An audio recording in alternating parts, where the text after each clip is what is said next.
Everybody, welcome everybody. We're going to be breathing a bit, listening a bit, being quiet a bit.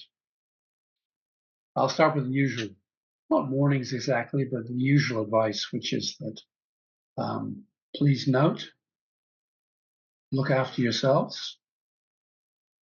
Don't do anything which is, beyond too much beyond your comfort zone. A little bit outside, maybe not too much outside your comfort zone. That's one. So look after yourself. If at any point you feel a little bit odd, dizzy, you have pins and needles, numbness, or in any way feel a little bit off, just stop what you're doing, breathe through your nose, and maybe rebreathe through cupped hands over your mouth and nose. What we do is a form of play. It's a form of experiment. And we do a little bit, and then we sense. We sense in our bodies and minds the results of what we've done. So we do a bit, we stop. We do a bit, we stop. This is a good general rule for living. Do a bit and then sense what the effects of what you've been doing are on your body and mind. That generally means tuning in to your whole body sense, the sense of your whole body all at once. The sense of your whole body all at once. This is the method of Eugene Chandlin's focusing technique. Settle in, relax, and tune in to the sense of your whole body all at once. Your whole body all at once. Let's just do that a moment. Make yourself comfortable. Sitting upright. Comfortably sitting up. Breathing through your nose. Hands on your laps. And sensing what your whole body feels like. Your whole body all at once.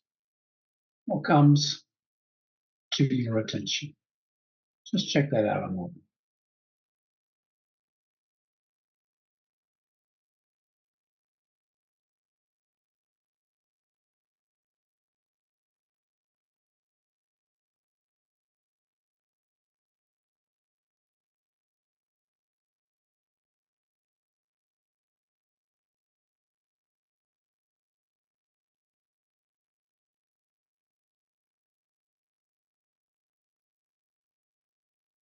One thing you may notice in that whole body sense, something comes to your attention, a particular muscle tension or discomfort somewhere in the body. I notice this imbalance in the way my shoulders feel, so I relax my shoulders. How will I know to relax my shoulders? Unless I sense into my whole body sense and the shoulders tell me they're tense, or one side in particular is tense, or we're out of balance. So I relax my shoulders. You may want to relax your shoulders. And in my imagination, without straining or trying, I imagine my shoulders are relaxed and equal in position, equal in the way they feel. Just imagining without strain.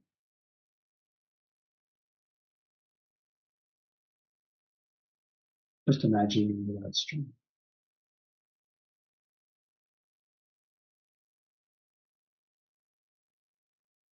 We are always returning to the felt sense in our bodies. This is the essential part of breathing practice. We're always returning to sensation in our whole bodies. The whole body sense, which is a clear, unclear, fuzzy sense. At first, it's not clear. Things emerge from that fuzzy, unclear, whole body sense. Things emerge. Okay.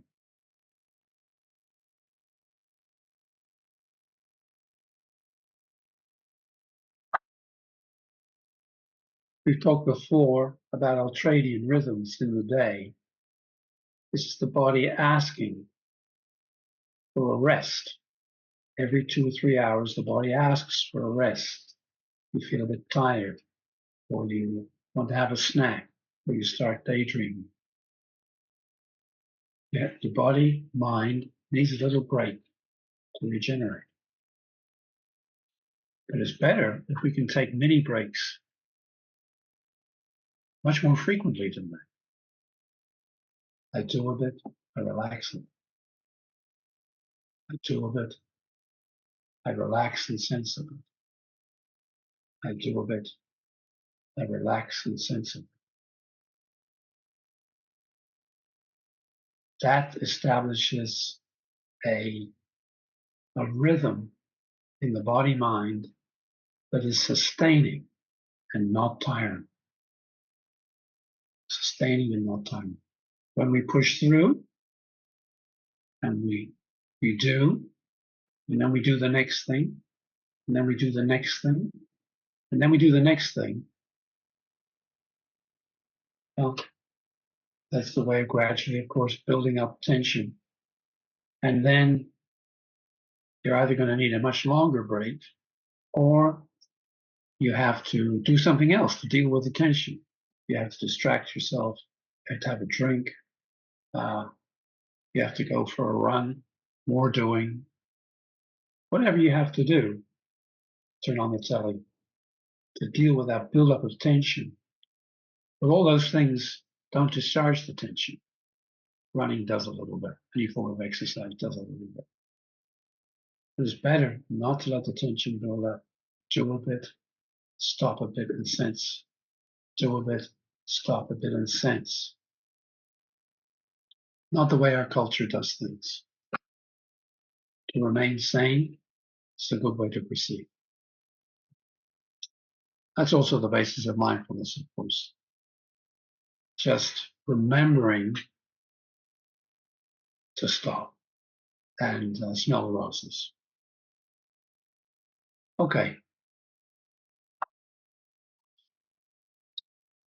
So let's do picking grapes, either standing or in your chair. And I'll just remind anybody who's not so familiar with that. We, first of all, exhale while bending forward. We bring up our hands up in the air and we sniff 4 times while pushing our hands backwards for each sniff. And then we do 4 more sniffs. First on the left, then on the right, then on the left, then on the right as we pick the grapes. So.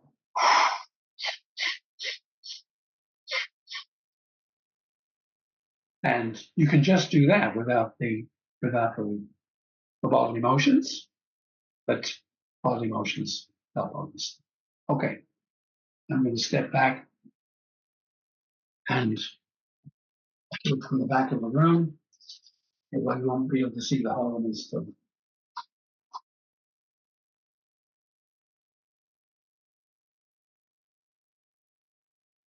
Okay.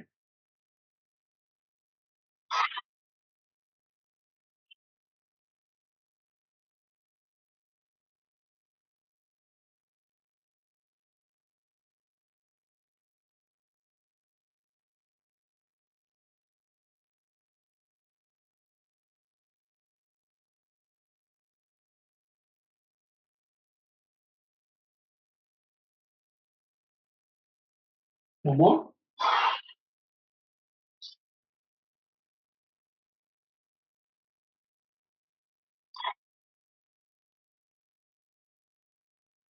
Good.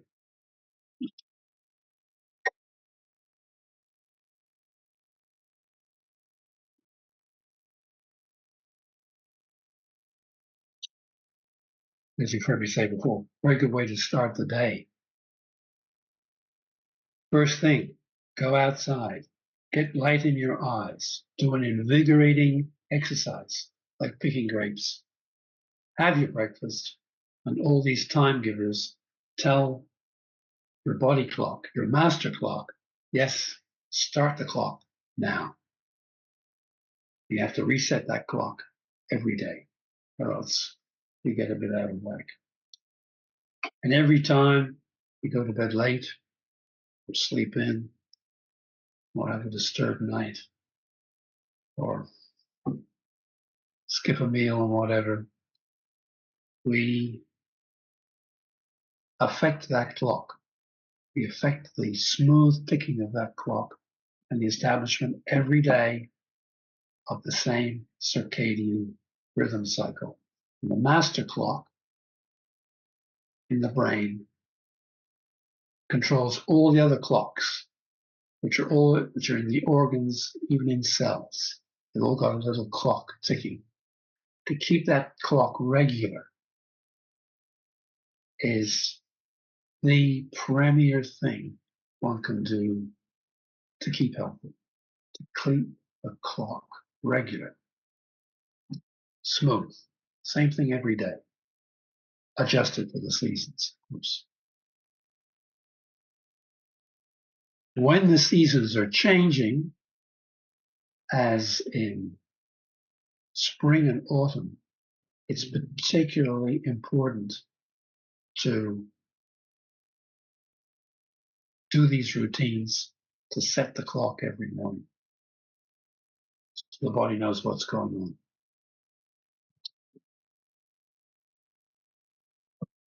And of course, if you're crossing time zones, then you've got to establish the clock in the new time zone as soon as possible. And that might mean doing those routines plus taking melatonin at night to give the body a signal, a little bit of a help in the form of an external signal of melatonin to supplement the internal melatonin to say, right, time to go to bed and sleep. Okay, so